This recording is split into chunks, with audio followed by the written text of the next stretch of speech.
is to uphold white supremacy. Because the abolitionists, the Christian abolitionists, they were not preaching peace. Mm-hmm. Reverend John Brown was not teaching peace at all. Your shit's new. Your religion is new, and your religion is shaped by white supremacy.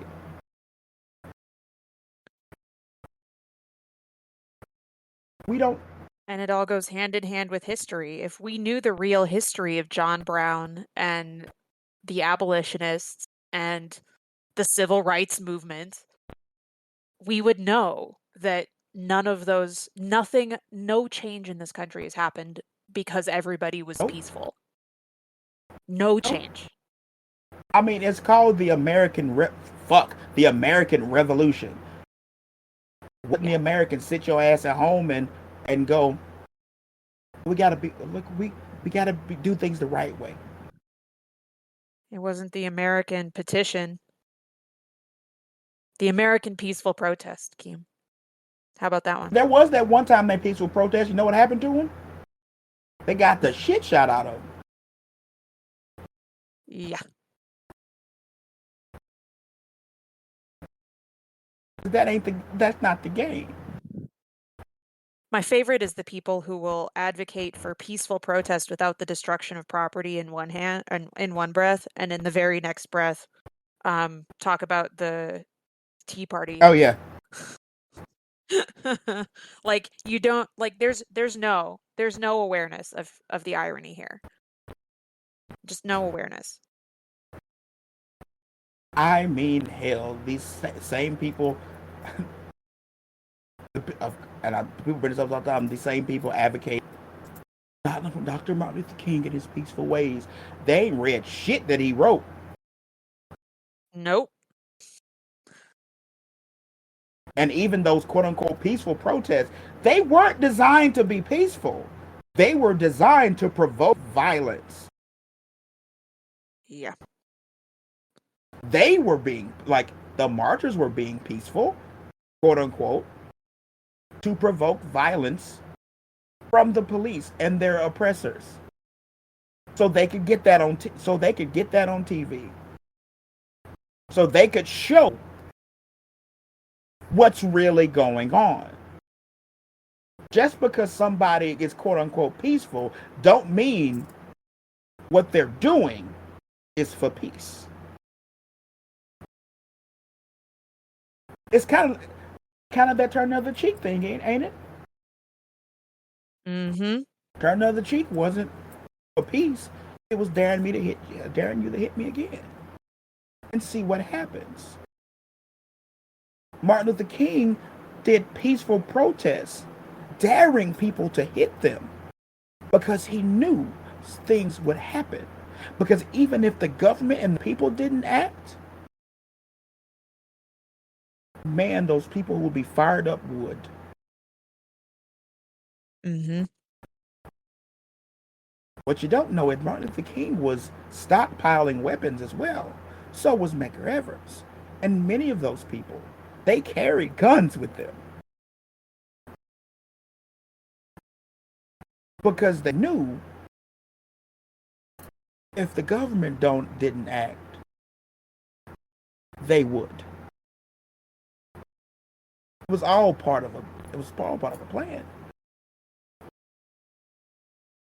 But we ain't gonna talk about it. Again, we don't talk about the elephants in the room. Because if we talk about that stuff and we see the source of the problem, that shakes up everything that people see. As black folks, we've been telling you the whole time. Except Clarence Thomas. But all your kinfolk ain't skin folk. Sorry, did that backwards. All your skinfolk ain't kinfolk. Mm-hmm. And Clarence Thomas, that motherfucker. That Uncle Ruckus motherfucker. He even looks like Uncle Ruckus without the ponytail. I fucking noticed that like earlier today. I was just like, Damn, he really do look like he really does look like him.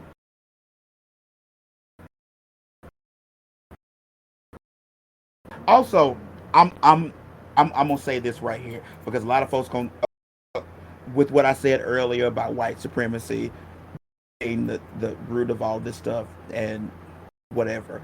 I know some folks are going to use Clarence Thomas as an example because I've already seen it. That's gone.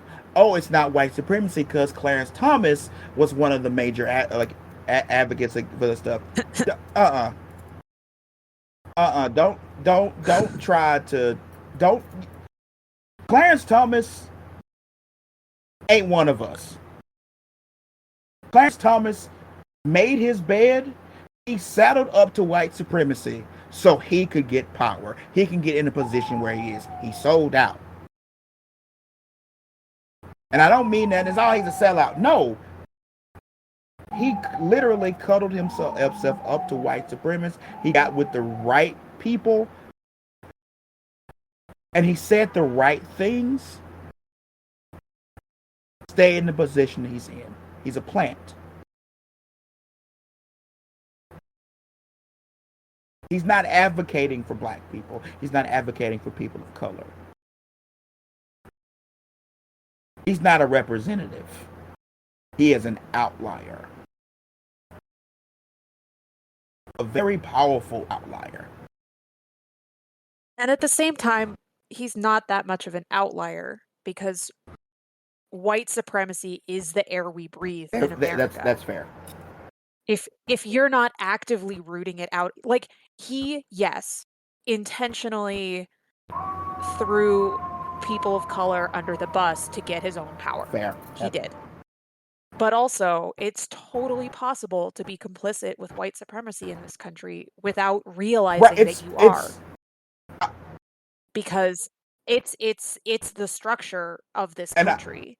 And if you're not actively rooting it out, you're complicit. Like even for black folks, safety is proximity to whiteness. Yeah. Speaking of which, if people haven't watched it yet, season 3 of Atlanta is about the dangers of whiteness and its proximity to it. Go check it out. But yeah, no, like white supremacy isn't a white. It's not a white thing. It's an everybody thing. Mm-hmm. And black folks will uphold it too, without knowing, for their own safety. Fucking Eric Adams. That motherfucker. First of all, fuck Eric Adams. If us non-New Yorkers, people who don't, I'm calling myself a New Yorker now. You non-New Yorkers, go look up Eric Adams and realize this fucking idiot. Yeah, I don't know Eric Adams. After this is over, we're gonna talk about Eric Adams. Eric Adams is the mayor of New York City. An absolute fucker. Liberal, quote unquote, but his whole thing has been to increase police presence, give more power to the police, instituted programs to basically harass the homeless, harass street vendors, and just a myriad of really bad policies. And he literally just started this year. And he's a black man.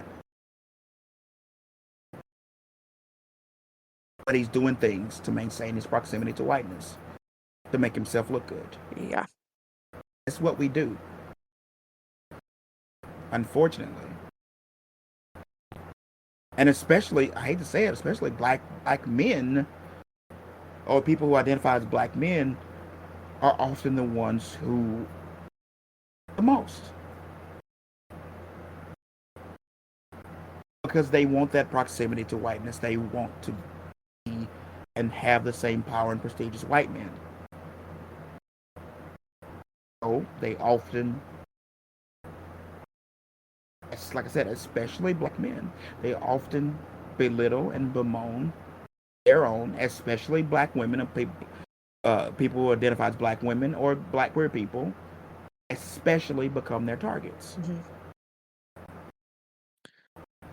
Like the recently deceased Kevin Samuels.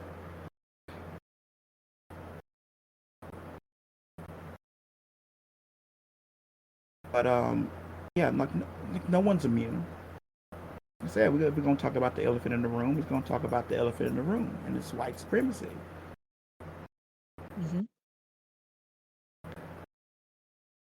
I don't know if anybody's gonna listen to me. I doubt this does anything, and I expect that from this show. You know, I expect us to talk and not have anything like nobody care. I'm still gonna say it. Well, because we have such a huge Yeah, following, you know. look, things. The ball is rolling up. You know, ball's rolling up. We gonna. There are hundreds of thousands of people, Keem, just waiting for this episode to drop. They don't know they're waiting though. That's the problem. Once they figure it out, we gonna be up there. But that's honestly that's it for me. We've been recording what about an hour. So is there anything you want to add before we finish this up?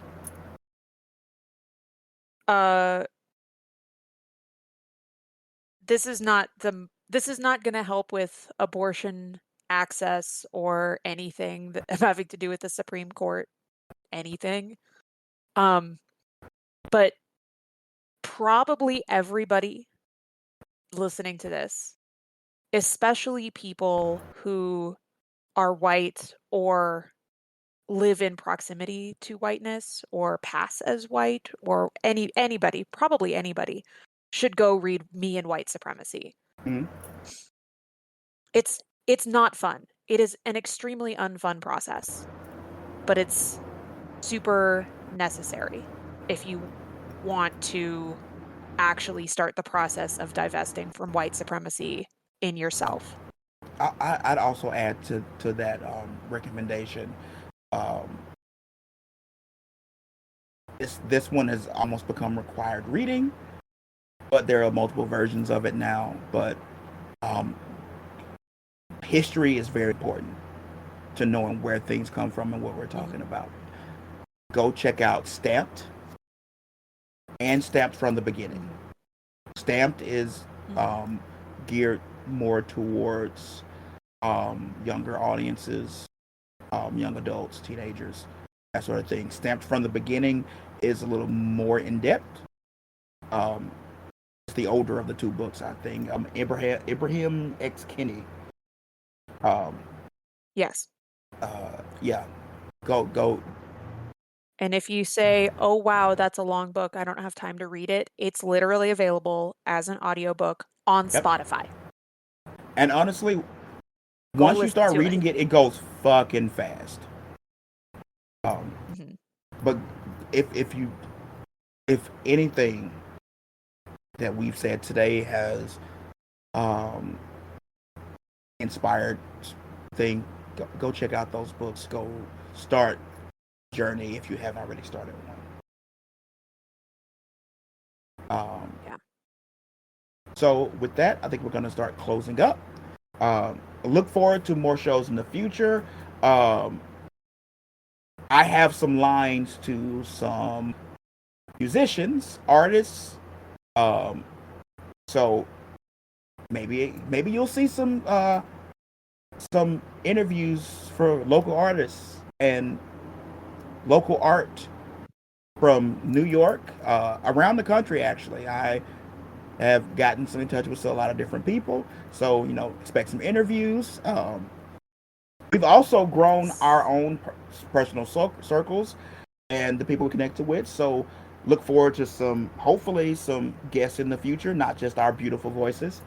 And look for more Out of Voices podcast. Like I said, in the near future, because we miss doing this.